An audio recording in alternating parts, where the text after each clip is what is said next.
Então, bom dia a todos e a todas.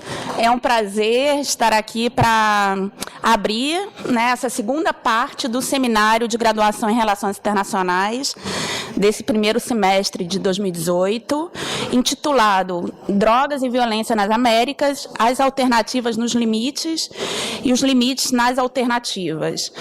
Em primeiro lugar, eu queria parabenizar os organizadores do evento, a coordenadora da graduação e professora Manuela Trindade, ao professor na Universidade Federal da Bahia, Vitor Coutinho, né, e colega, ex-professor aqui do Instituto, e a doutoranda em Relações Internacionais, integrante do SESEC, Ana Clara Teles. Também queria agradecer a equipe de funcionários que a cada ano vem possibilitando que esse evento, o seminário da graduação, aconteça aqui. Né? Então, eu queria desejar a todos e a todas, integrantes dos movimentos sociais, coletivos, professores, professoras, alunos e alunas, 3 dias de muitas trocas sobre um tema que tem consequências tão perversas para o cotidiano das parcelas mais pobres e marginalizadas, seja no Brasil, na América Latina e no mundo.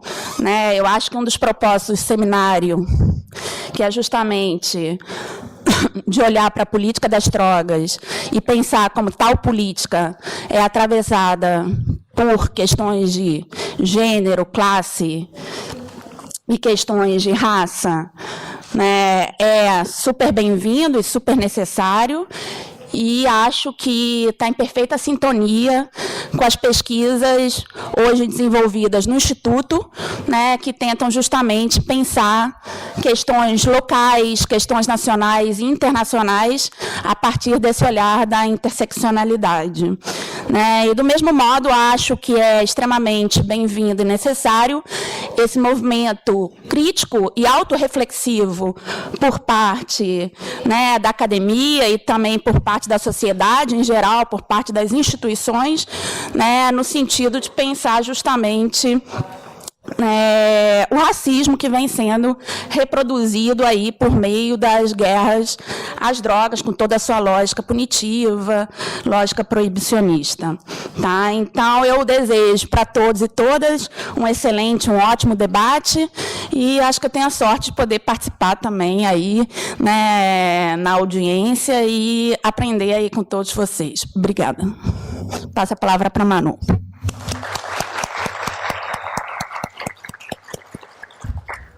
Bom dia a todas, bom dia a todos. É com enorme satisfação que eu passo, então, a esse segundo momento da abertura, que é dividido em 2 partes. Como vocês sabem, o primeiro evento do ano da graduação, né, o seminário de 3 dias, que ocorre no primeiro semestre do ano, é sempre dedicado também à entrega do Prêmio Gerson Moura, né, que vem, de certa forma, celebrar, né, os melhores trabalhos de conclusão de curso dos nossos alunos. A edição de 2018, portanto, premia aqueles que foram considerados por um conjunto de professores avaliadores os melhores trabalhos de 2017 nos 4 eixos, né, que constituem nosso processo de formação nos últimos 3 semestres: pesquisa científica, conflitos, comércio e cooperação.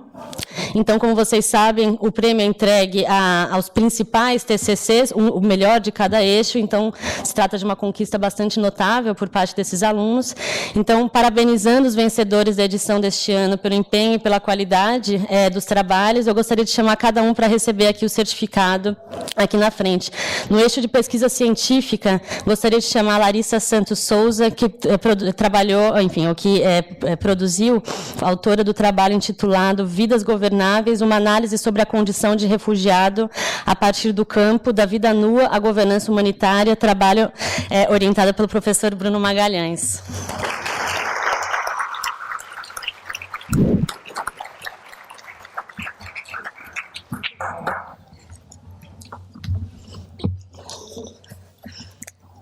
Pode subir no palco, viu, gente, para pegar o certificado. Aí eu estou ciente de que a Thaís Ginari, outra vencedora do Prêmio Gerson Moura no Eixo de Conflitos, não pôde estar presente. De todo modo, eu vou anunciar aqui o título do seu trabalho.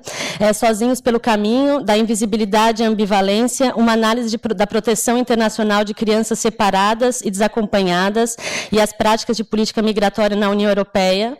Trabalho orientado pelo professor Conor Foley.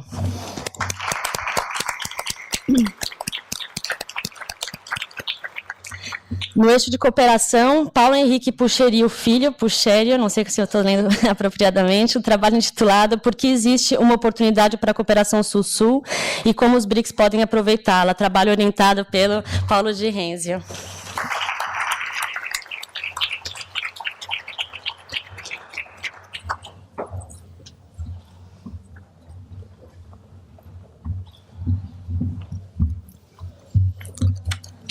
E, por último, não menos importante, o eixo de comércio, Vitória Esponchado Vieira, com o trabalho intitulado Conhecimento Aeronáutico Brasileiro e Internacionalização da Embraer, trabalho orientado pelo Marcelo Nonenberg.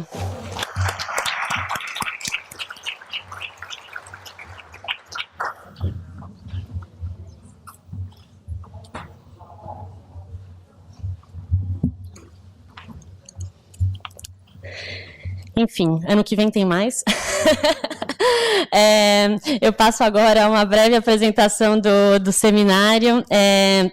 Eu, Ana Clara e o Victor, todos aqui presentes, nós gostaríamos de agradecer a você, Marta, por todo o apoio que recebemos de você pessoalmente e do Instituto em termos de recursos, infraestrutura, além da abertura e do encorajamento que tornaram esse seminário possível. Em nome de meus parceiros na organização do evento, eu também gostaria de agradecer também por toda a paciência, organização e excelência com que recebemos o apoio de vocês ao longo de toda essa trajetória, da equipe do Núcleo também. E um agradecimento especial à Clara, à Cláudia, ao Vinícius, à Júlia, à Maria Eduarda e ao Gabriel, cuja participação foi fundamental para tornar essa empreitada possível. Nosso mais sincero agradecimento. Por último, e não menos importante, eu gostaria de agradecer a Ana Clara Teles, que eu não sei onde se encontra, deve estar correndo com o microfone ali no fundo, pesquisadora da Casa e também do Centro de Estudos de Segurança e Cidadania, SESEC, e ao Vitor Coutinho Lage, professor do Instituto Humanidades, Artes e Ciências, da Universidade Federal da Bahia. Além de dois grandes amigos, trabalhar com eles na organização deste seminário foi um grande aprendizado e uma fonte de inspiração. Acreditar em um projeto como este, como nós três acreditamos, foi uma espécie de força motriz ao longo de todo o tortuoso processo de organização, o que fez com que as coisas se encaixassem aos poucos, chegando à composição desse time de peso que compõe a programação. O seminário Drogas e Violência nas Américas, as alternativas no limite, os limites das alternativas, foi cuidadosamente pensado com duas preocupações centrais. Primeiramente, deslocar autoridades discursivas no debate sobre os efeitos das políticas de droga e sobre os limites de iniciativas ditas alternativas. Nesse sentido, entendemos que a discussão sobre esse tema tem sido insulada em círculos tecnocráticos, não contemplando movimentos sociais que buscam há décadas expor problemas constitutivos das políticas para as drogas. A segunda preocupação é incorporar o racismo como um fator central para compreendermos por que é tão difícil mudar a abordagem predominante sobre a política de drogas. Da mesma forma que o evento busca estimular uma presença mais sistemática do racismo nos debates sobre drogas, pensamos ser fundamental que essa disposição passe a povoar outros espaços e dinâmicas desta universidade. Desejamos a todas e a todos um excelente seminário. Muito obrigada, gente.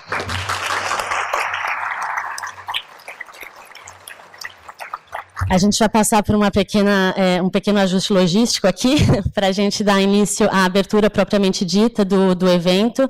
Então, eu e Martinha cedemos lugar aqui ao pessoal do Movimentos, que toma o protagonismo agora.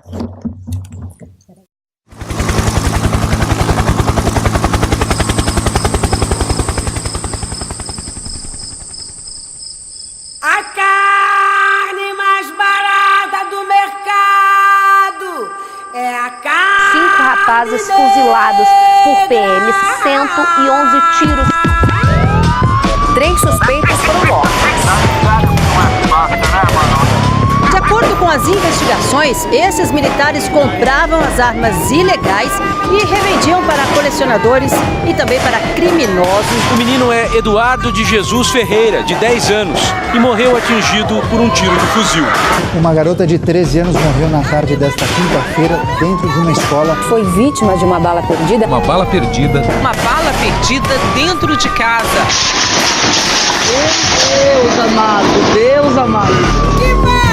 Um caso triste de inocente morto durante confronto. Dessa vez foi uma mulher vítima de bala perdida dentro de casa, lá no Complexo da Maré. Fernanda. Eduardo de Jesus. Sofia. João Pedro. Cláudia Rocha. Maria Eduarda. Paulo Henrique. Esta foi a trilha sonora do primeiro dia do ano na Rocinha. Não eram fogos. O homem que se tornou o símbolo da pacificação dos morros pediu demissão. Carne mais barata.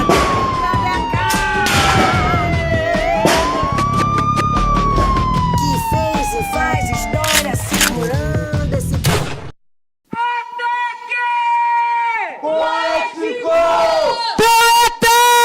Poetas! Abra seu coração! Superior dessa igualdade, em teu seio, ó liberdade, conseguimos conquistar com braços fortes, desafia o nosso peito nos levando à própria morte. República de um país ladrão, ó pátria amada, salve, salve, idolatrada, nunca será solução. Brasil, um sonho intenso, um raio vívido, sem teu formoso céu, risonho e límpido, a imagem do cruzeiro resplandece, de amor e de esperança a terra desce e ninguém cresce. Gigante pela própria natureza, és beleza, és bela, és forte, impável do colosso, que tristeza, e o teu futuro espelha essa grandeza, destruições das naturezas, nós vivemos na pobreza, Brasil, em teu trasmil és tu, Brasil, ó pátria amada, salve, salve, idolatrada, deste solo és mãe gentil, como pode uma terra ser tão amada, onde vidas são tiradas, quartejadas por fuzil?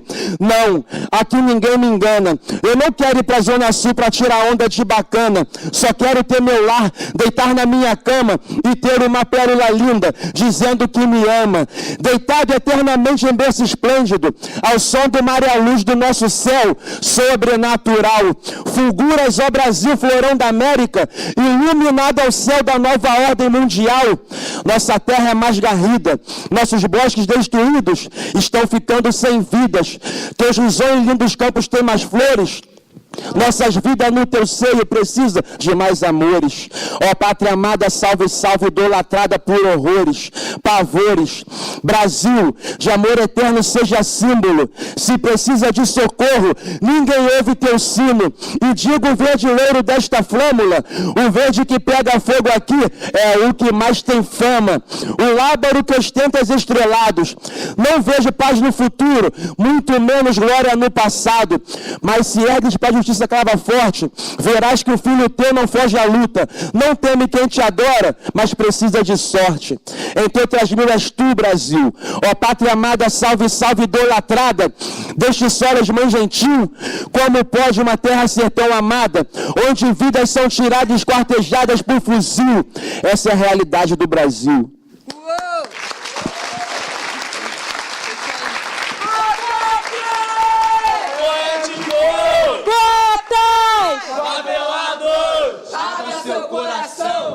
O Estado nos olha, o Estado nos bate, o Estado nos mata. Não acabou, quem quer acabar? Eu quero o fim da polícia militar, não acabou, quem quer acabar? Eu quero o fim da polícia militar.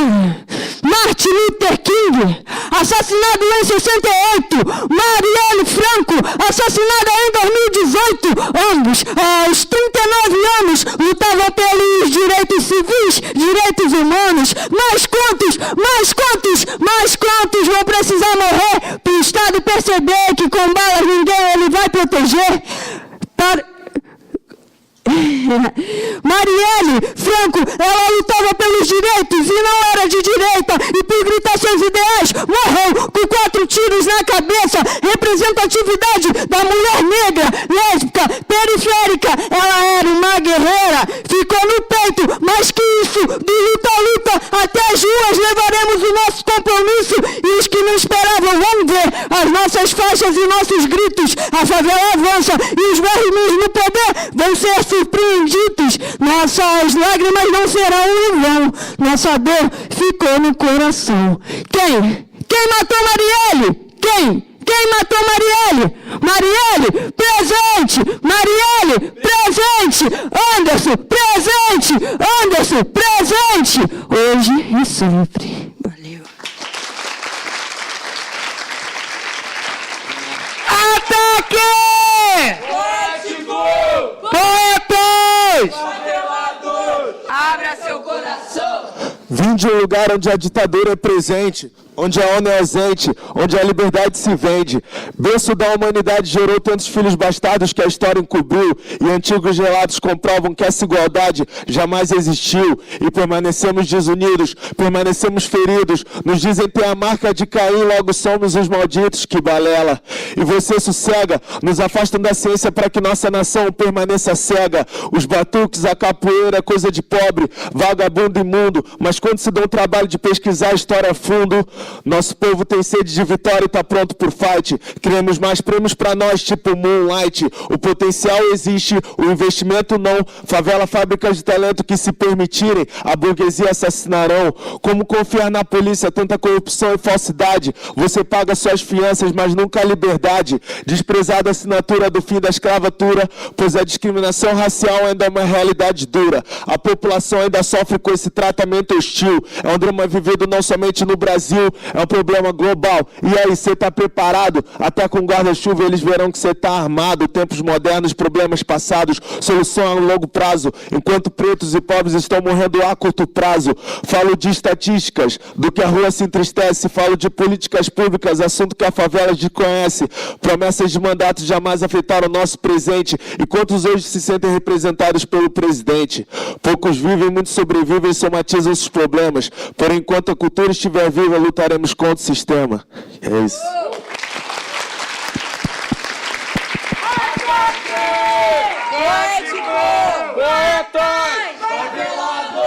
Abra seu coração! Eu tô acostumada a não chorar, tio. Sem meio termo. Eu tô acostumada com os picotes da vida, com a falta de amor, com a falta de afeto. Desde menor, sempre sozinha, me amando sem entrelinha. Me amar foi escolha minha, porque alguém pra cumprir a função, eu juro pra você, não tinha. Mas agora o amor vende, parece que tá em alta, tem lugar que ainda falta. Vai na quebrada perguntar, pergunta pros menor, dos fuzil, das HK, se com os trampos lá do morro, com pouco dá pra comprar amor.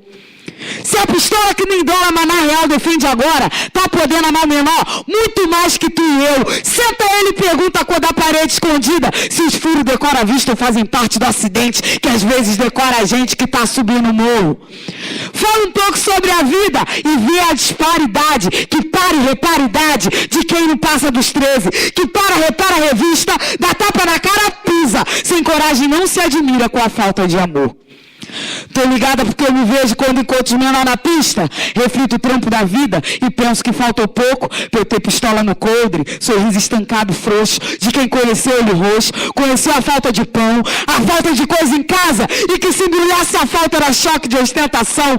Com a sobra de tudo isso, desse mundo inconsciente que se acostumou a ver gente desgarrada de afeto, sem teto, fazendo jus a mão no ferro, sem nunca dar oi pro amor.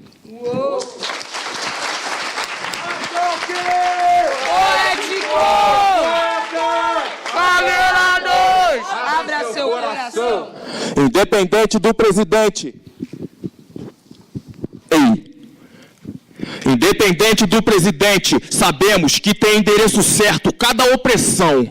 Ouço os gritos de fora Temer, já eu grito fora Rafael Braga da prisão. Nessa república colonial, os pretos continuam sendo objeto de troca. O sistema prisional, na verdade, é industrial, desde que não prenda os políticos que fornecem a coca. Quem dita as regras, burla as regras, mas é só nossa a queda que gera ibope. Por quem patrocina o genocídio genocídio nas favelas, com essa guerra às drogas que só mata pobre. No prato dos fardados falta o arroz com feijão, mas nunca falta armamento e munição, junto ao atrofiamento mental. Violência não é descaso, é projeto governamental que antecipa nosso velório ou nos transforma em bode expiatório. E para bater metas imposta pelo batalhão, tem a súmula 70 e o kit forjação, junto ao martelo do juiz aqui do Rio de Janeiro. No Brasil inteiro, superlotação, um rio de dinheiro, dinheiro que ninguém vê, ainda querem privatizar, vai saber o porquê. Se aboliu a escravidão? Não,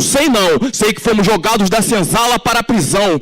Hoje, a abolição prisional está em pauta, espero que não seja como a Lei Áurea, porque são mais de 700 mil presos, são mais de 700 mil pobres, número 3 no ranking de encarceramento a esmo. Se não houver mudança, subiremos ao pódio, vai se espelhar nos Estados Unidos, Brasil. Enquanto morre o orgulho patriota, tu se torna ignóbil, um país rico que se autodestruiu, pólvora, fogo e pavio, impossível manter o brio. Me resta perguntar o óbvio: quem marca o cronômetro da bomba relógio? A superlotação, a humilhação, a submissão, ou quem aplaude essa de bandido bom? Aprisionar não soluciona, com a reincidência, a violência só aumenta. É tipo policiamento na sul e na norte, só na zona norte a violência aumenta, é parte do esquema, não achem surreal. Se ambos resolvessem, seremos exemplo mundial. Tamo mais pra motivo de piada, olha deles, estancando fratura exposta com band-aid. Mas deixa quieto, tá vindo aí o carnaval,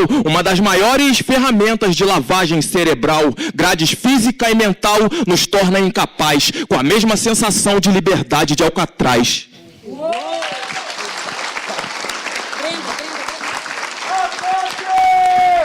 Ético! Faveladores, abre seu coração. Muito cuidado. Hoje ao pegar o trem, até no trânsito atrasado, apressado, a poesia podia estar do seu lado. Tem o destino traçado pelas vozes do Estado, às vezes, boné tampado na cara, mó cara de bolado, fala gírias, tatu e falta de estudo pra mim, tio, pura poesia. Pode se chamar João Marcelo Guilherme, o nome comum, e o andar de chinelo arrastado, que nas mãos do opressor não costuma ir em lugar nenhum. Se liga, a poesia pode ter de 6 a 16, carregar mais mágoa no peito do que vocês, às vezes na fuga da vida que podia ser do crime, vende pipocão a R$2, eles têm mais bala que os policiais, mas eles não sabem direito, correm pra pegar o nego afugentado, sai dando tiro pra tudo quanto é lado pra tu ver, essa violência de Estado dá até medo. E eu tô sozinho, vendo a árvore caindo com o corpo do menino, o sol pegando fogo, eles estão matando o povo. As vielas que não tem espaço pra cultura, mas tem lugar pra fuzil e as fardas pra ditadura. Não entenderam ainda que a favela é tipo um livro e eles matam a poesia que por ela corria. E lava ela, pão, bala perdida, que as sonhos aniquila. E a mãe chorou. Sua mãe preta chorou, teve choro abafado pelo estrembido do cano na cabeça de outro fulano. Ela não foi a primeira, ele era filho de lavadeira e ninguém viu. Ou fingiu que não viu, mas eu vi. Eu vi no Minhoxu na cachoeira, lavando o corpo dos neguinhos, colhendo lírio, colhendo lírio pra favela enfeitar.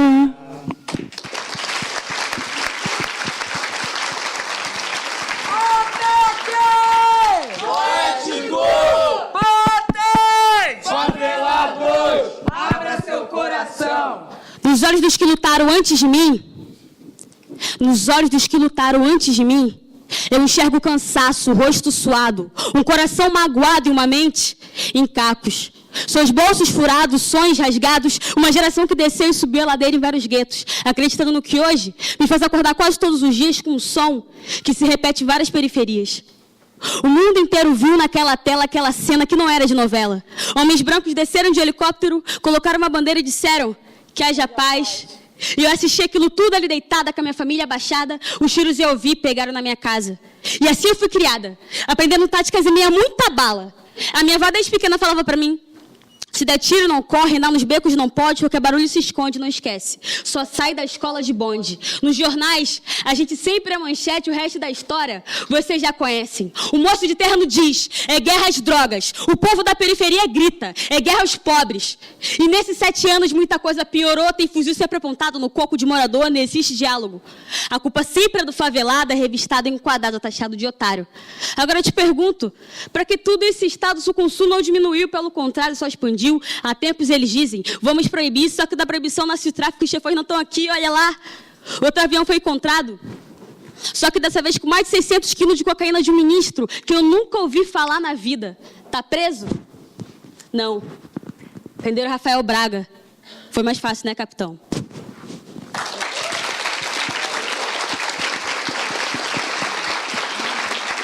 Liga a luz aí. Tamo vivo.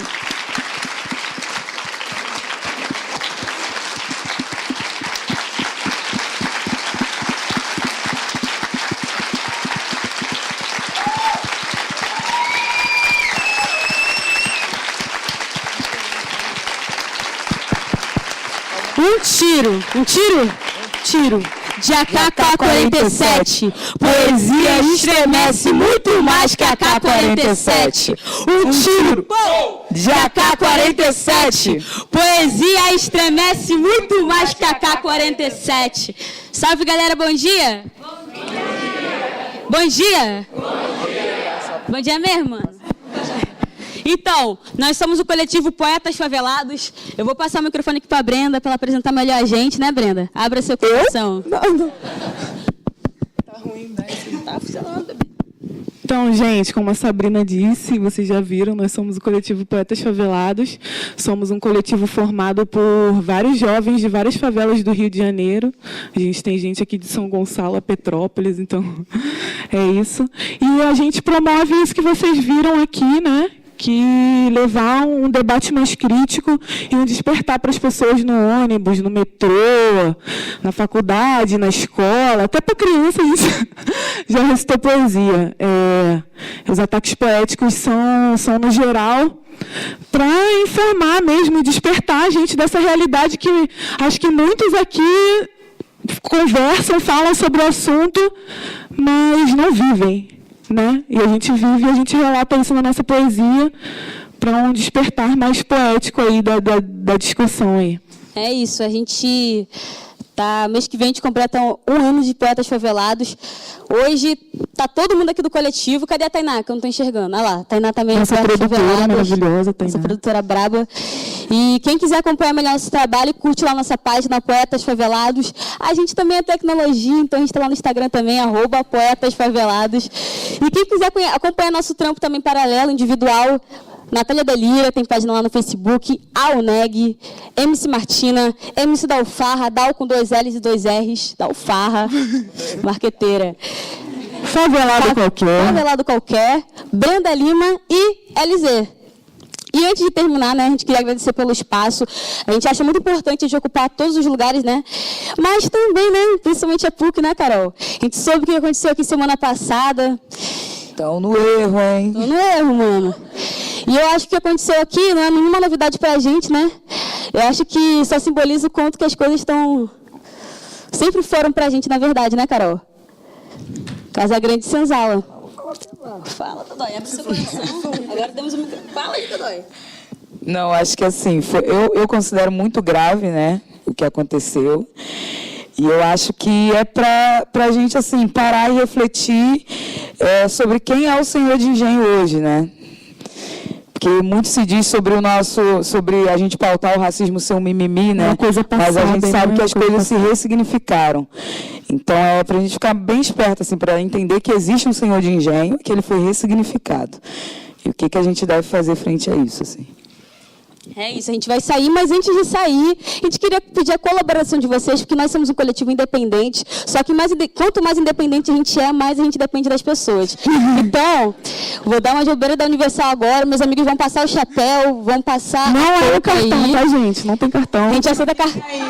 Mas estamos aí. E aí, quem puder fortalecer com o troco da passagem... Deixa eu contar a gente conversar, amiga. Depois a gente vai conversar. E é isso. A gente vai passando o boné aí. Muito suave. Gente, também tem, como ela falou dos trampos individuais, eu queria divulgar aí o EP do Favelado Qualquer, que o Rafael faz música também, ele é MC, ele é incrível, eu sou fã dele, então eu vou fazer aqui a divulgação. E ele está vendendo os livretos, né? Trouxe só de livretos ou CD também? Ele trouxe os livretos com a poesia dele escrita, então quem puder dar uma ajudada, assim, chegar e falar, Rafael, quanto tá?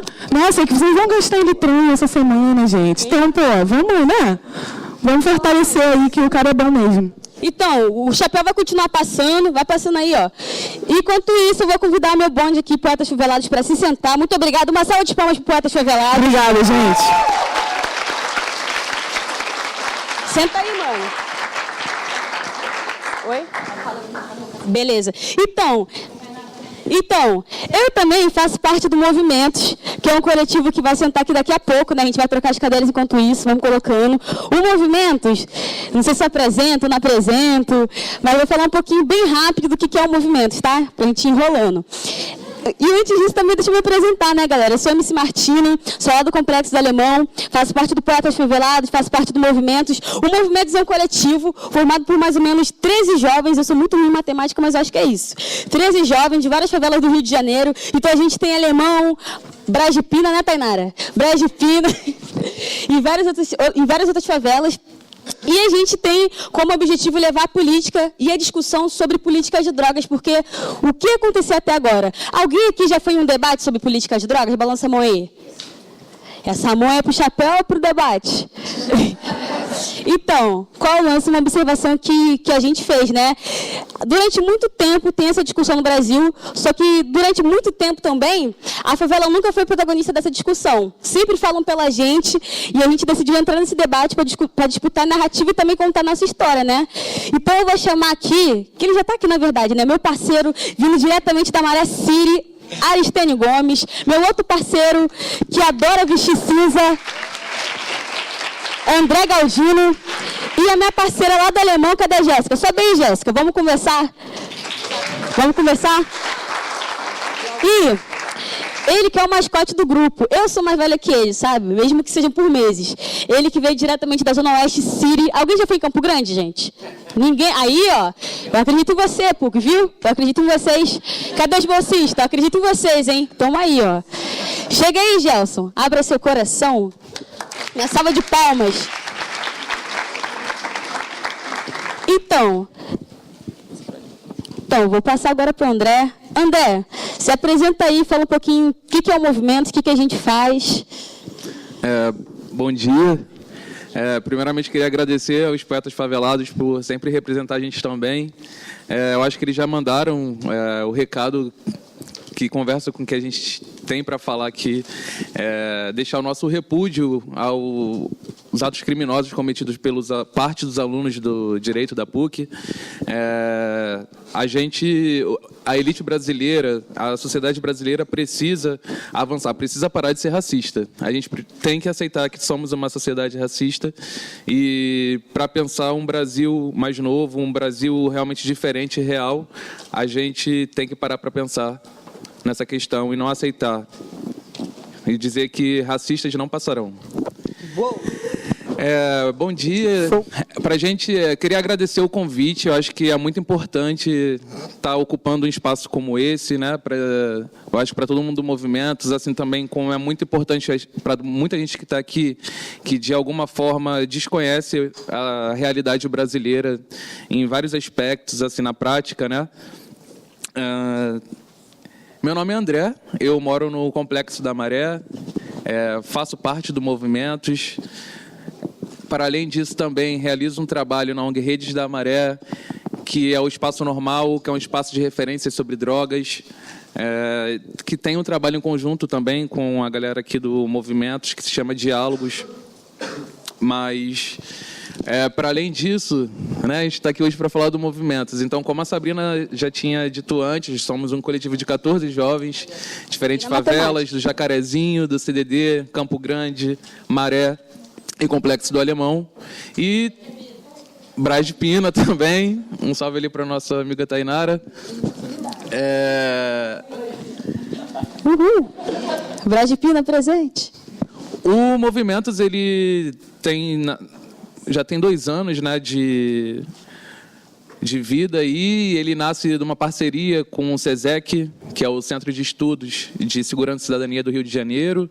Né, vale ressaltar também que é uma das primeiras instituições acadêmicas a se dedicar à questão da segurança pública hoje aqui no Brasil.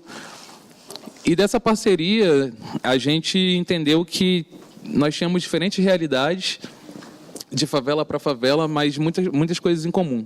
E algo que chamou nossa atenção é entender que hoje a gente não consegue discutir políticas públicas de drogas sem aceitar que o racismo deve ser o eixo principal desse debate.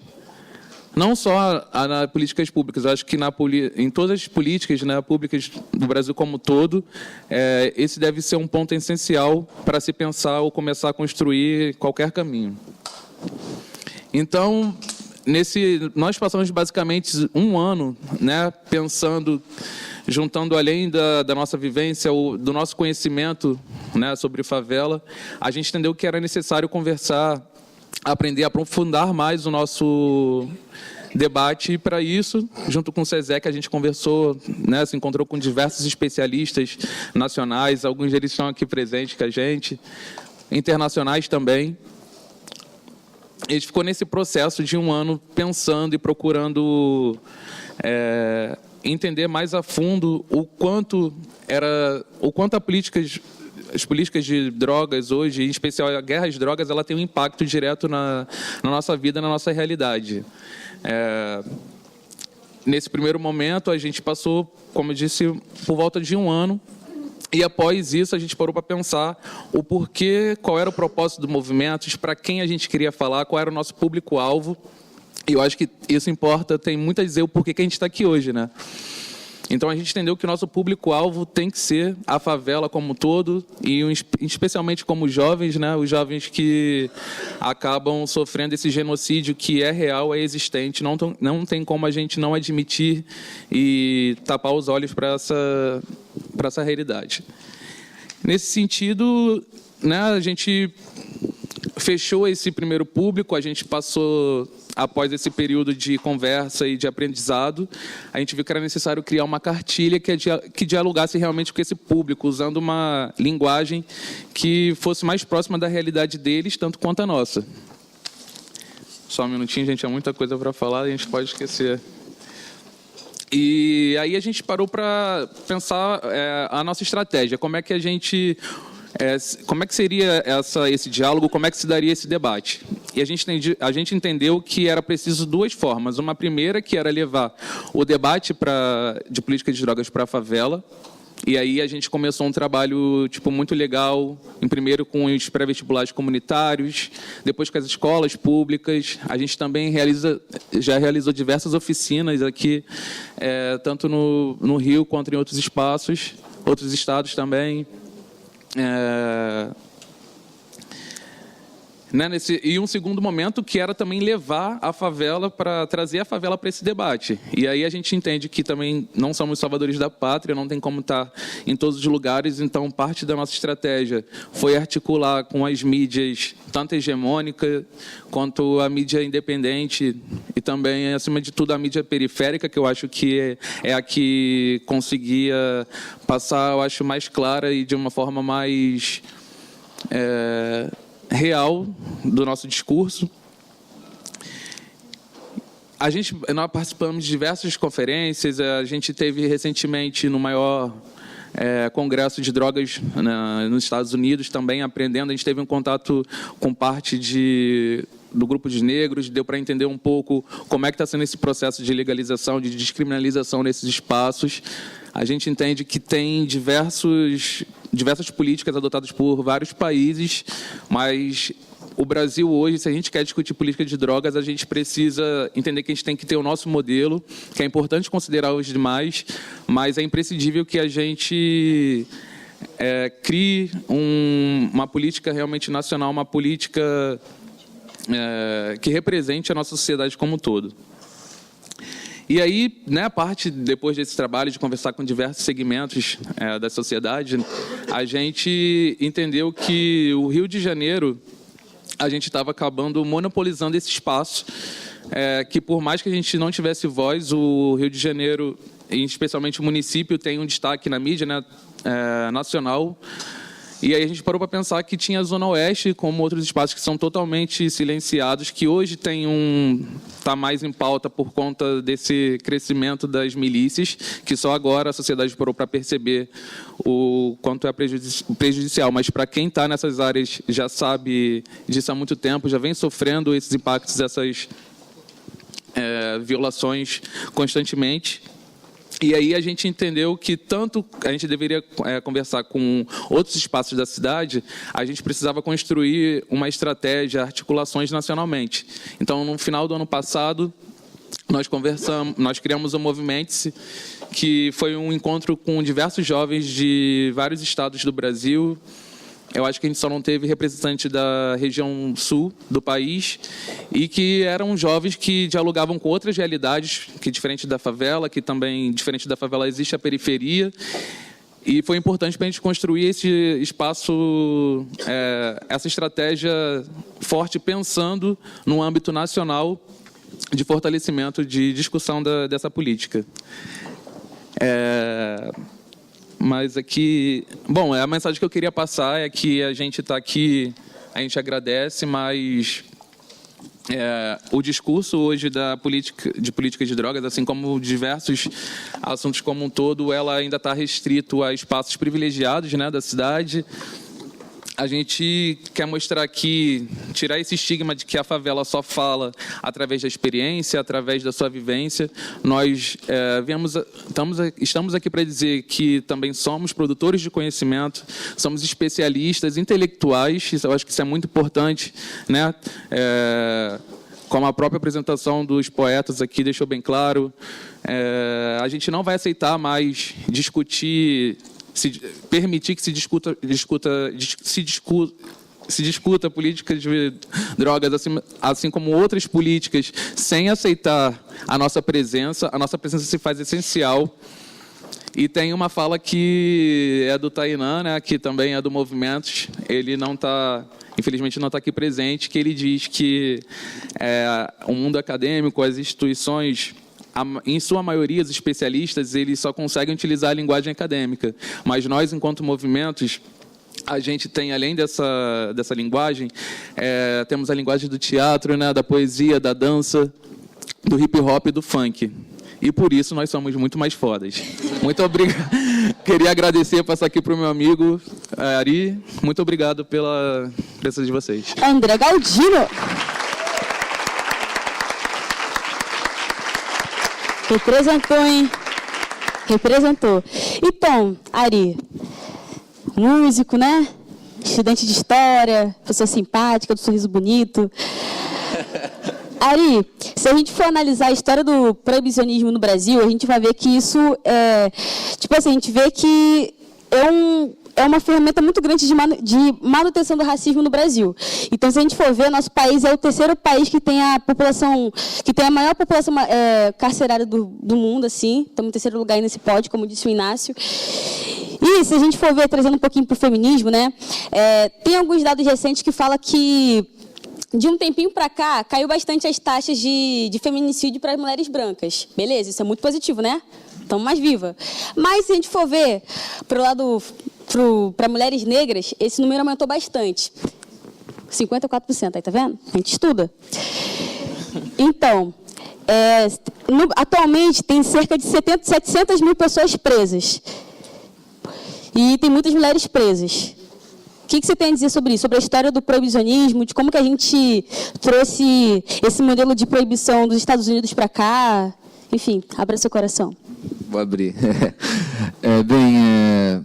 Como a Sabrina já colocou, assim, o que a gente tem enquanto realidade hoje, encarceramento, remete a uma prática racista do sistema, né? Mas para que a gente possa, de fato, entender melhor por que isso se dá, e, na verdade, né, eu sou morador da Maré há tantos anos, e uma das coisas que sempre me passava a cabeça para além do encarceramento, né, o que permite, o que legitima que certas questões, certos direitos fundamentais sejam desrespeitados no território onde eu vivo, e quando eu circulo pela cidade, eu vejo que isso não acontece nesses outros territórios, só acontece em favela e periferia do Rio de Janeiro e do Brasil. O que permite isso? Né? E aí a gente não tem como fugir, né, e recair na história aí. Né? O Brasil, ele tem... É muito peculiar a história do proibicionismo no Brasil, porque já no Império, em 1830, a gente vai ter uma primeira lei proibicionista a respeito da maconha. Né? E isso, obviamente, não está atrelado a uma questão de saúde, mas a uma questão de controle social, porque a maconha foi proibida porque os escravos que estavam aqui, africanos escravizados, na real, que estavam aqui no Brasil, eles tinham, enquanto cultura, fumar o pito do pango, né, que era um cachimbo de barro onde se fumava cannabis. E vai ser proibida e penalizado o fumo do pito do pango exatamente para visar o controle dessa cultura, na verdade, de qualquer cultura, que a gente sabe já muito mais batido que isso, qualquer cultura que remetia que era de matriz africana, era proibida, como o candomblé, enfim, como da capoeira. Então, essa é a proibição em si da maconha nesse sentido, ela vem para controle e penalidade dos próprios escravos que aqui estavam. E aí, a gente andando um pouco mais no percurso histórico, a gente vai chegar, como já foi falado até muito bem pelos poetas favelados, acho que só vou pincelar, em 1888 a gente vai ter a abolição da escravidão.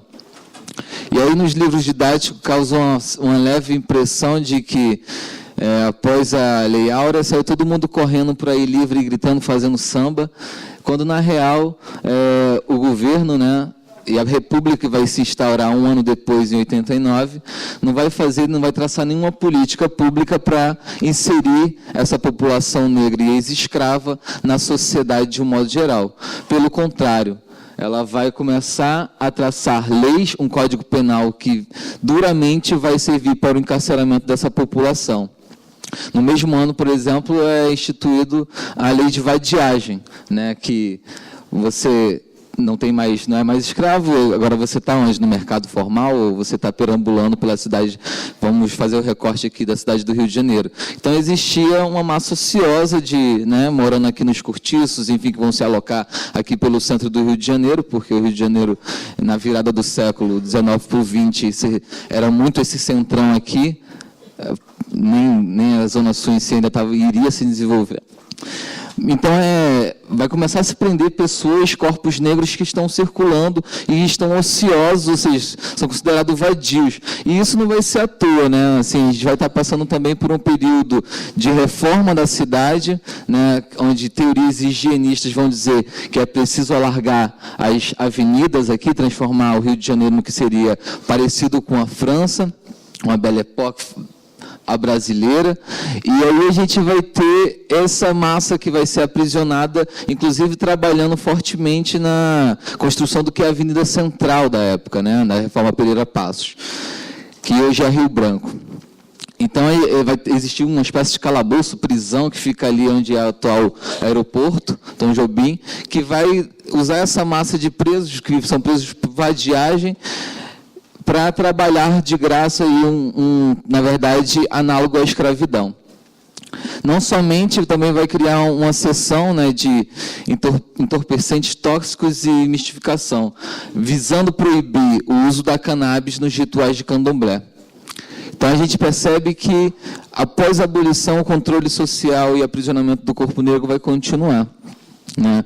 E não somente essa reforma higienista baseada em teorias, né, da eugenia, enfim, que classifica as raças, né, e coloca o negro mais qualificado nesse topo e o branco como se fosse, né, o exemplo a se seguir, e que não poderíamos ter negros intelectuais e que negro teria que passar por um estudo e tudo mais, vai legitimar para a sociedade, de modo geral, a remoção, inclusive, dessa população negra que se concentra em cortiços ou em favelas do centro para lugares mais distantes da cidade, que, por incrível que pareça, é o lugar que a gente mora hoje, né? Muitos de nós.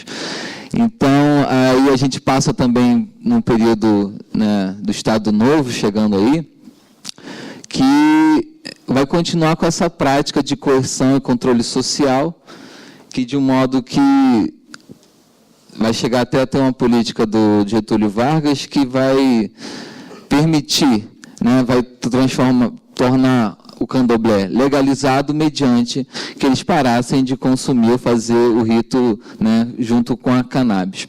Então, esse mesmo governo do Getúlio Vargas que, alguns anos depois, vai vender o mito da democracia racial, né, e que...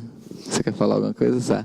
Eu só queria te fazer uma pergunta também, porque mais ou menos nessa época, se eu não me engano, teve um período de importação, né, de pessoas que veio de fora, né, de imigração de italianos. Exatamente. Nesse âmbito da higienista, né, ou então já se projetando o embranquecimento da sociedade, vai começar, você tem um grande problema. Primeiro você liberta, né, os escravos, enfim, mas você não vai ter um mercado que absorva esses ex-escravos, e o que a política da República, da Primeira República, vai traçar é exatamente a importação, né, de europeus para trabalharem, enfim, nas fazendas de café ou no comércio aqui do Brasil, visando embranquecer a sociedade, dizendo que assim ela talvez se tornaria menos violenta ou padronizada aos moldes europeus, né? Então, a gente vê daí que desde a abolição da escravidão, república, enfim, Getúlio Vargas, isso vai ser um tocante de que tenta se romper com um passado colonial, mas acho que falou muito bem quando disse que a gente tem uma república colonial até hoje, porque continua nos mesmos moldes, encarcerando, prendendo e controlando socialmente apenas o povo negro ou nordestino que está vindo para o Rio de Janeiro nesse momento e passa a vir constantemente. E 2 minutinhos para concluir, acabei me perdendo um pouquinho, mas trazendo um pouco para o que seria as últimas décadas, né, que a gente vai ter as convenções internacionais de 61, que vai tornar a droga um problema internacional, ou então os discursos imperialistas dos Estados Unidos, né, em 71, quando o Nixon vai em rede nacional dizer e declarar uma guerra às drogas, o mesmo país que havia passado por um apartheid, né, racial, está dizendo que o problema número 1 daquela sociedade seria o combate às drogas, que também vai ser um período de desarticular alguns movimentos sociais que estão acontecendo no próprio Estados Unidos, como os Panteras Negras, né? Vários ataques vão ser legitimados a partir dessa política proibicionista. E o Brasil vai ser um dos países que vai importar essa política de guerra às drogas. E para concluir, assim, pensando que foram essas décadas traçada na política de segurança pública de guerra às drogas, a gente teve resultados que, na verdade, deram muito certos. Quando a gente parar para pensar que, não no discurso em si, né, que se diz pela saúde, para combater as epidemias da sociedade, o consumo descontrolado, mas deu muito certo no sentido do controle social e do racismo que permanece, né, do encarceramento da população negra ou periférica, favelada do Brasil e dos Estados Unidos, enfim, e de países que adotaram tal política. Então, é um discurso que vai dar muito certo. Então, para finalizar de verdade agora, temos que pensar assim, o André falou, podemos ver o modelo dos Estados Unidos, modelos de outros países, mas... e trazer, talvez, pensando drogas, violência e tudo mais na América Latina, pensar outro tipo de política. Esse seria o natural para a gente fazer, acho que ao longo desse seminário isso vai acontecer. E que novo tipo de política seria essa, né? Assim, a gente não pode permitir, de um modo geral, enquanto sociedade, que um novo modelo de uma política de drogas sirva como uma lei áurea que não repara coisa nenhuma, que na verdade aprofunda as desigualdades, aprofunda o controle social, aprofunda certas questões. Então, se fosse pensar alguma outra política de legalização, regulamentação, enfim, aos moldes dos Estados Unidos, Uruguai ou outro país se espelhe, na verdade a gente tem que considerar a peculiaridade do Brasil, né? E esse racismo que até hoje que se evidencia numa prisão do Rafael Braga e numa não prisão da filha desembargadora. Então a gente vê aí que a lei serve para uns, para uma classe, para uma raça, e não serve para outras. Então essa lei em si, cumpre o quê? Né? Então, a gente pensando numa legalização futuramente ou num outro tipo de política, a gente tem que rever algum modo de...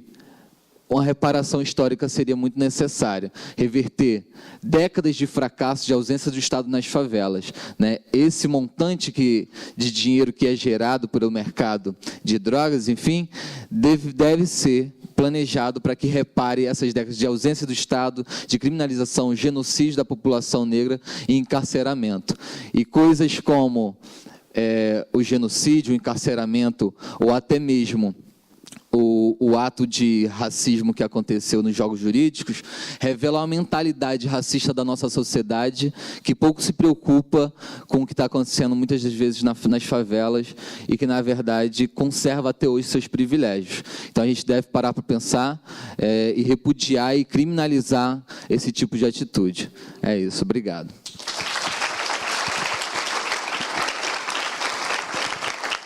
Meu parceiro, falou bonito, hein? É isso.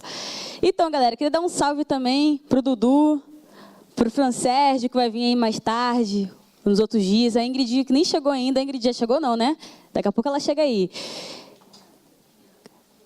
Ricardo. Salve, Ricardo. Caraca, aí. Eu tô sem óculos, gente. Moleque brabo, representando a CDD City na área. Então, galera, agora eu vou passar a voz para o Gelson. Gelson é de Campo Grande, zona oeste do Rio de Janeiro, que é uma parte da cidade aqui que tem uma identidade muito diferente das outras. E, Gelson, né? Antes de você falar, eu queria te perguntar uma coisa, mas queria que você fosse bem sucinto, que você já saca dessas coisas, né? Gelson, eu queria te perguntar qual é a diferença entre sistema socioeducativo e sistema carcerário. Bom dia, eu sou Gelson Henrique, tenho 19 anos, faço parte...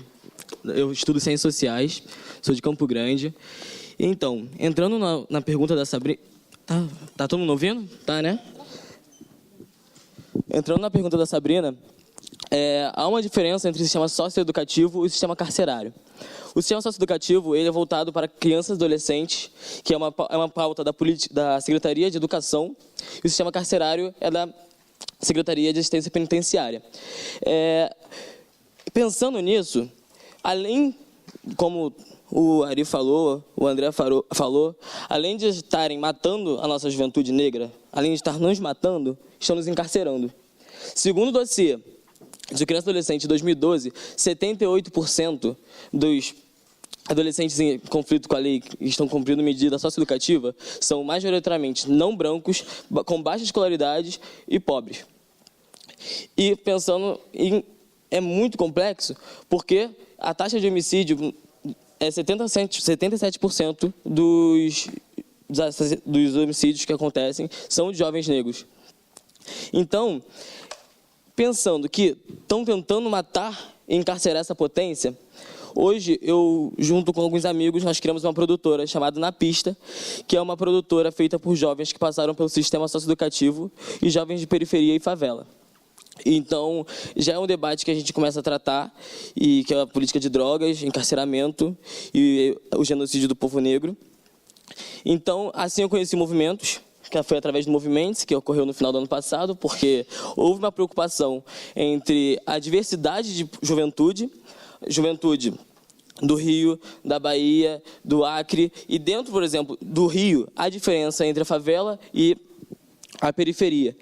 A minha vivência quanto morador de Campo Grande é muito diferente da vivência da Sabrina, que é do Complexo do Alemão. Então, através disso, foi gerados debates gigantescos para tentar alinhar numa coisa, sabe? Tipo assim, o que nós precisamos fazer para tirar coisas efetivas e contemple a todos. Uma coisa que eu consegui perceber foi que, por mais das diferenças que ocorriam em diferentes pensamentos, diferentes vivências, uma coisa era certa: havia potência ali. Nós somos potência, tá ligado? E, tipo assim, nós vamos ocupar todos os espaços, inclusive a academia. Nós já estamos ocupando a academia. Mas só que diferente para muitos acadêmicos, são só dados, para a gente é amigo, é primo, é irmão. A cada 23 minutos, não é um negro que morre, mas sim um amigo. É o irmão da Sabrina, são pessoas próximas, sabe?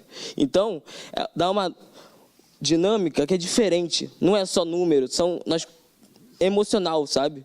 Então, nós estamos ocupando para mostrar que, já que as pessoas acham que o único saber que é positivo e que tem que ser legitimado é o acadêmico, nós vamos teorizar o saber popular. Nós temos saber e nós vamos mostrar isso, sabe? Porque é muito complexo, porque as pessoas acham que tá na BNT, tá escrito. Cara, não precisa disso. Nosso saber é ancestral, ele vem de longe. Então, como a Carol estava falando sobre ressignificação, pensar o que é o Senhor agora, o que é a Casa Grande, nós também vamos ressignificar nosso espaço. Nós não somos senzala, nós somos quilombo. E hoje nós estamos aqui dentro da Casa Grande, resistindo, e vamos continuar tomando tudo isso, tá ligado? Então, eu acho que nós temos que trazer os jovens, nós temos que estar nos espaços debatendo em diferentes frentes. Não é só em uma, não é só com a vivência. Nós estamos produzindo academicamente também e com a vivência. E é isso, eu vou ser muito sucinto por conta de tudo. Muito obrigado.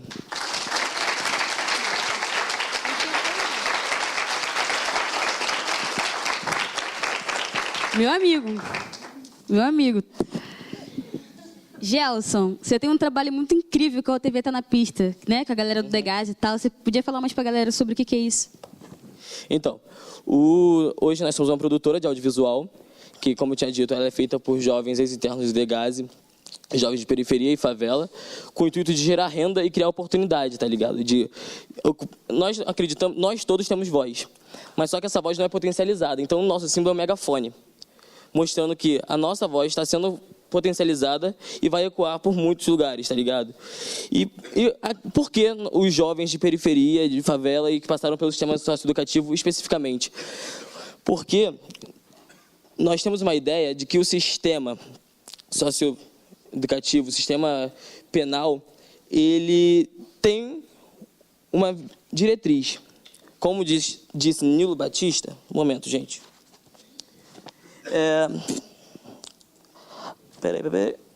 O direito penal vem ao mundo para cumprir funções concretas dentro e para uma sociedade. E a nossa sociedade é o quê? Ela é racista, ela é escravagista. Então, pensando nisso, nós vamos entrar com o pé na porta e vamos fazer assim, vamos mudar isso. Tá ligado? Então, já que esse adolescente, porque dentro do Degás hoje existe o TV Degás, que é uma TV feita por jovens que estão dentro do sistema, e quando eles saem, às vezes eles querem participar, continuar no audiovisual, mas só que não tem oportunidade, tá ligado? Então hoje nós somos uma produtora independente, se quiserem também, né, dar aquela força, produto, trabalho, nós trabalhamos com todo tipo de audiovisual, e é uma maneira de hackear esse sistema, sabe? Aproveitar as brechas e ir caminhando, porque é isso.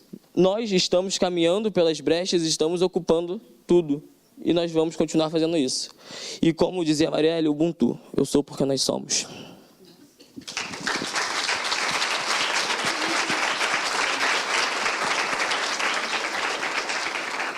Então, galera, quem quiser acompanhar o trabalho do TV Tá na Pista, eles também têm Instagram, porque eu sigo eles lá, @TV Tá na Pista, falei certo? Na Pista TV. Na Pista TV. Eles também estão no Facebook, TV Tá na Pista, né? Viu? Agora eu falei certo. Agora eu vou passar o microfone, que já tá com ela, para minha amiga, que é minha ex-vizinha. Ela é música, ela é compositora, cantora, tem várias composições incríveis, é videomaker. Ela que fez esse vídeo incrível aqui, a Jéssica Mil e Utilidade.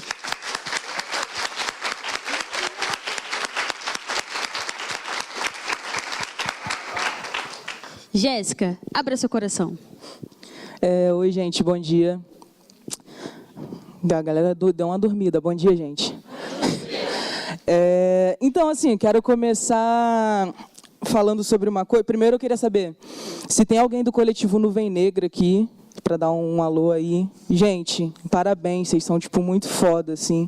Eu achei, tipo, incrível o fato de vocês terem se pronunciado diante do que aconteceu nos jogos jurídicos. Eu acho que não só um coletivo tinha que estar fazendo isso, eu acho que a faculdade inteira tinha que estar entrando nessa briga, porque é isso, quando o racismo vira uma coisa de pequenos grupos, é porque a gente entende que o racismo é uma questão estrutural. Se não fosse isoladamente, se todo mundo estivesse brigando, batendo nessa tecla, a gente ia entender que tem alguma coisa encaminhada. Então, vocês são muito foda. Parabéns. Então, eu vou pegar primeiro um pouquinho da fala do André sobre movimentos, que é... A gente surge também como uma maneira de hackear alguns espaços, né? Espaços como esse, por exemplo, que a favela, de modo geral, não tem acesso. Eu vou começar fazendo uma coisa simples, que é pedir para vocês deem uma olhadinha para os lados. Assim, olha quem está sentado do lado de vocês. Vocês conseguem perceber o quão branco é esse lugar? Tipo... Vocês conseguem, olhando mais externamente, assim, no todo, o quão branco é a PUC, o quão branco é o corpo docente. Quantos professores negros vocês têm? Vocês já fizeram essa pergunta? Um professor negro no departamento. Então, eu acho que isso diz muita coisa, assim. Agora, sim, uma pergunta que vocês não precisam responder, mas fica a reflexão. O fato é que a gente tem poucos alunos negros, tem poucos professores negros, mas acredito que alguns de vocês devam ter, tipo, empregada doméstica ou a diarista que vai em casa de vez em quando. Só pensa na cor dessa pessoa que faz esse serviço para vocês. Na cor da pessoa que geralmente faz a limpeza, da PUC, na cor do porteiro. Então, assim, eu estou falando tudo isso para dizer como isso tudo é reflexo de uma escolha que fizeram lá atrás pela gente, né? Na verdade, uma escolha que foram obrigados a fazer, que foi a abolição. E quando a gente pensa nisso, que foi essa obrigação, e como o Ari bem colocou, foi uma questão obrigada e depois totalmente negligenciada, né? Vamos embranquecer a população, vamos deixar aqui esses ex-escravos sem trabalho, sem função, enfim. E a gente entende como que esse espaço está do jeito que ele está hoje. Então, assim, é muito claro, é fácil para a gente perceber como o caminho que a gente percorreu até chegar aqui, né? Então, assim, pensando nisso, essa primeira questão que eu coloquei, a gente vem agora para a discussão da guerra às drogas. O que a gente tem hoje como a guerra às drogas é basicamente a mesma questão da escravidão. Eu costumo fazer esse paralelo, que hoje a gente está discutindo legalização, descriminalização, mas a gente não fala sobre reparação, a gente não fala sobre como essa criminalização existente, ela é racista. Alguém aqui, quantas pessoas aqui já tiveram, tipo, a casa perfurada por um projétil? Tipo, a minha casa pegou 8 tiros. Eu sou do Complexo do Alemão, na minha casa já pegaram 8 tiros. Quantas pessoas aqui já tiveram que lavar sangue na porta de casa? Quantas pessoas já passaram pela situação, já passaram ou já viram alguém ter que fazer isso? Sabe? É uma coisa que isso está muito exclusivamente linkado a áreas que são áreas pobres, áreas periféricas. E aí, quando a gente pensa, por exemplo, o Complexo do Alemão, vou falar que é um lugar onde eu moro, a pacificação, que como a Martina trouxe na poesia dela, é isso, sabe? Chegaram lá, colocaram a bandeira e falaram assim, não, agora a gente tem paz. E aí ficou aquela coisa absurda da gente passa num canto e está lá, tipo, o tráfico funcionando normalmente, na outra esquina está a polícia funcionando normalmente, e aí, ao mesmo tempo, tem toda essa questão das notícias que a gente traz aqui, faz um paralelo. E aí, com todo esse contexto, não só com tudo que a gente já vive diariamente, a gente ainda tem que lidar com outras questões, que como que a gente morre várias vezes, né? Tipo, tem um parceiro nosso, que é o Raul Santiago, ele não conseguiu chegar, E ele sempre coloca esse fato de que o jovem negro da favela, ele morre várias vezes. Ele morre quando ele toma um tiro, ele morre quando o policial, depois que ele morreu, o policial vai lá e diz que ele era traficante, era bandido e por isso ele merecia morrer. Ele morre de novo quando a mãe dele está lá lutando todos os dias para provar a inocência dele, e depois que ele é sentenciado, a mãe dele adoece e muitas das vezes morre também seu espírito ali. Então, são as várias mortes que um jovem negro tem ao longo dessa sociedade racista, né, que a gente vive. E isso também como essa ferramenta de manutenção da escravidão, né? Como que a gente entende que é isso? As drogas, elas estão em todos os lugares, todos nós consumimos drogas, né? Lícitas e às vezes ilícitas. Eu acredito que tipo algumas pessoas aqui devam usar tipo maconha, por exemplo. Se não usam, conhecem alguém. E tipo todo mundo sabe que não é nenhum tabu. Se alguém quiser maconha, tem um telefone, tem até um delivery. Você liga, pede, a maconha chega e ninguém vai tomar um tiro, ninguém vai ser preso por isso. Por outro lado, a gente tem uma juventude que é morta, não sei se... Eu não vou me recordar a data, mas... Acho que 2 anos atrás, um garoto foi assassinado com um pacote de pipoca na mão, que a polícia depois alegou que eram drogas. Ou seja, a polícia alegou que eram drogas para justificar que ele tomasse um tiro. Então, assim... Em que sociedade a gente pensa que é possível aceitar que uma pessoa seja assassinada porque ela estava segurando drogas? Onde que a gente aceita? Se fosse qualquer um de vocês aqui, alunos da PUC, eu não sei tipo, de onde vocês vêm, onde vocês moram, mas eu imagino que a grande maioria aqui não venha de nenhuma área de favela ou, enfim, periférica. Pelo menos boa parte, eu acredito que não. Imagina qual seria a notícia que sairia no jornal se isso acontecesse. Porque, assim, pouquinho tempo atrás, assim, pouquíssimo tempo mesmo, eu lembro que teve um tiroteio na Rocinha, e a notícia que saiu no jornal foi: alunos da PUC se assustam com tiroteio na Rocinha.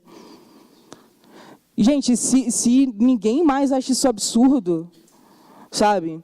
Eu estava com uma matéria hoje, que eu não sei onde foi, tá com vocês o jornal.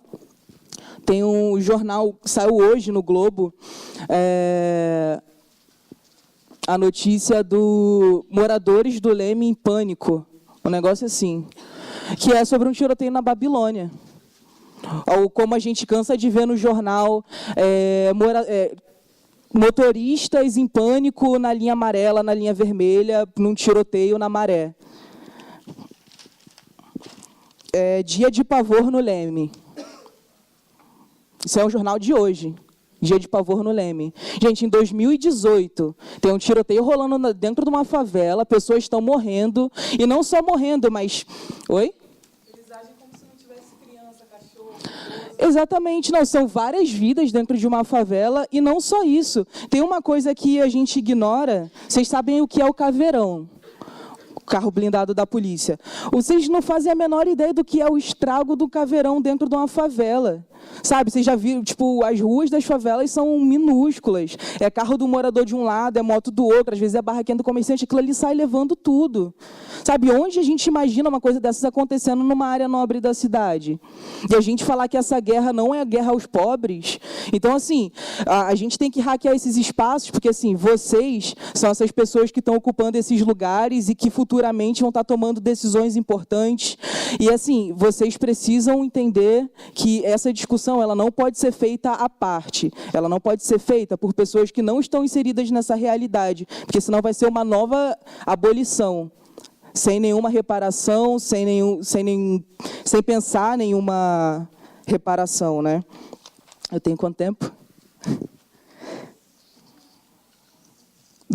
Eita, então... meu tempo está acabando. Então, assim, eu achei incrível o nome do seminário, né? As alternativas no limite e os limites das alternativas. E aí eu queria falar rapidamente, assim, para encerrar, uma coisa que é um tabu, mesmo hoje nos moldes que a gente tem da descriminalização. A gente fala muito da legalização, da descriminalização, da regulação, mas, gente, a gente não fala de uma coisa simples, que é como fica os favelados, a galera que está segurando num fuzil para proteger um mercado que hoje ele é ilegal. A gente lembra bem que nos Estados Unidos, quando houve a proibição do álcool, a galera estava se armando também, estava matando um monte de gente com produto feito de qualquer jeito, mas o que tinha que se armar para poder defender aquilo ali. E agora a gente faz exatamente a mesma coisa. A gente proíbe, aí obriga uma galera a se armar e a viver daquilo ali, a colocar renda dentro de casa, a fazer todo um mercado girar em torno daquilo. E aí, quando legaliza, acontece o quê? Isso daí vai para a Zona Sul, vai para um cara rico, branco, que nunca se preocupou com isso, que, inclusive, achava justo lá o Leme sofrer com o tiroteio da Babilônia. E, sabe, tá tudo bem. Não, exatamente, é esse tabu que a gente tem que superar, sabe? A gente está nesse sistema onde a gente não fala o que vai acontecer com o traficante, onde a gente não fala o que vai acontecer com as pessoas que foram encarceradas por conta de substâncias. Sabe, hoje o que a gente tem é pessoas que estão sendo enquadradas. Quem aqui não ouviu falar no kit flagrante? Quantas pessoas estão sendo presas por quantias ínfimas de drogas, e a gente está legitimando isso porque a gente aceita, porque a gente não coloca a favela para participar desse debate. E a gente está simplesmente calando essas vidas e simplesmente permitindo que essas pessoas continuem sendo presas e encarceradas. Então, assim, se a gente quer falar sobre política de drogas, a gente tem que falar sobre como essas pessoas vão ficar, quebrar esse tabu que tem que ser falado e começar a inserir a favela nesse debate, porque senão... mais uma vez, vai ser de novo a Casa Grande abolindo e fechando os olhos para tudo que foi feito até agora, para todas as vidas exterminadas, para todas as vidas negligenciadas. E é isso, eu quero encerrar eu vou passar uma mensagem através de uma música, e aí eu fecho, eu prometo. Uma salva de palmas para a Jéssica, meu povo, que é isso?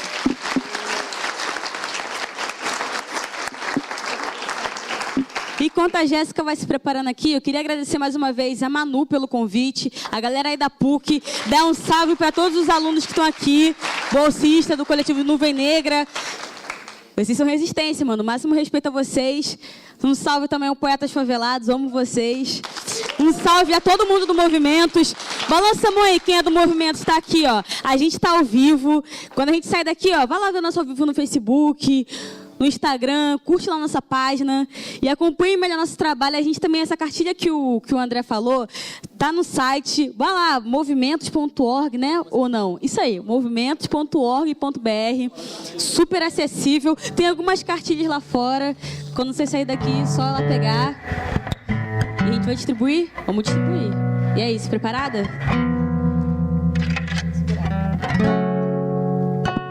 O nome dessa música é Aborto Social.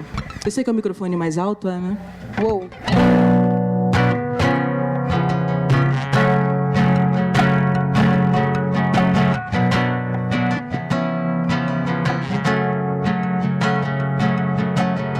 Pra quem não me conhece, sou famoso pivete com pistola na cintura e um cigarro na mão. Cresci numa favela, num barraco pequeno, onde eu dividi a cama com meus 5 irmãos. Papai que eu nem conheci, ele fugiu logo depois que o aborto deu errado. Então nasce outro feto sem afeto nesse mundo complicado. Mamãe tinha que se virar, saía cedo que às vezes eu nem via ela chegar. Na escola eu andava mal e de repente foi a vida que passou a me ensinar. Um pivete de 12 anos que cortava a mão no cerol. Um pivete de rua só queria ter a chance de virar um jogador de futebol. Mas eu tinha que comprar esteira, escolinha tinha que pagar. Sem calção, sem caneleira, sem a meia, tudo isso eu queria, mas não dava pra comprar. Porque na dureza que eu vivia, quase não dá pra gente comer. Meu padrasto quase sempre me batia, os olhares pelos cantos começaram a aparecer. Meu melhor amigo era branco, mas eu nunca fiz separação. Até que que o pai dele gritou: neguinho, sai de perto do meu filho, eu vou chamar o camburão. Aprendi, meu mundo era outro, vida louca era o meu lugar. Paguei nada para ser aceito e de brinde uma arma eu podia ostentar. Com 14 tinha sido preso, também comecei a me drogar. Já fazia vários frutos na cidade e a população com raiva começou a me caçar. Vida de pivete é muito curta, tem que ir pra justiça ser feliz. Pela arma do PM justiceiro foi realizado o aborto que meu pai um dia quis. Pra quem não me conhece, sou famoso pivete, com pistola na cintura e um cigarro na mão. Eu cresci numa favela, num barraco pequeno, onde eu dividia a cama com meus 5 irmãos. Papai que eu nem conheci, ele fugiu logo depois que o aborto deu errado. Papai pode ficar feliz, pois seu aborto foi finalizado.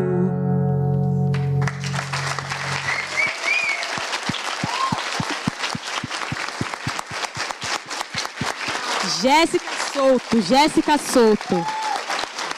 Vamos tirar uma foto? Vamos tirar uma foto? Levanta aí. Cadê o fotógrafo? Chama nós. Cadê o fotógrafo? Não tem fotógrafo, mas vai para a página do Movimentos. Galera, muito obrigada. Chamem a gente. Segue lá o Movimento, Jéssica Souto, na Pista TV. E o movimento, cadê o Movimento? A galera do Movimento que tá aí. Chega aqui, sobe aqui no palco. Ricardo, Tainara, para vocês saberem quem somos nós, parte do nosso grupo. Chega aqui. Raul chegou agora, Henrique. Um salve pra Julita também. Salve, Julita! É nóis. Parceiro. Parte do nosso bonde. Tem mais mulheres, tá, gente? É que a galera não chegou, mas tem mais mulheres. Vambora.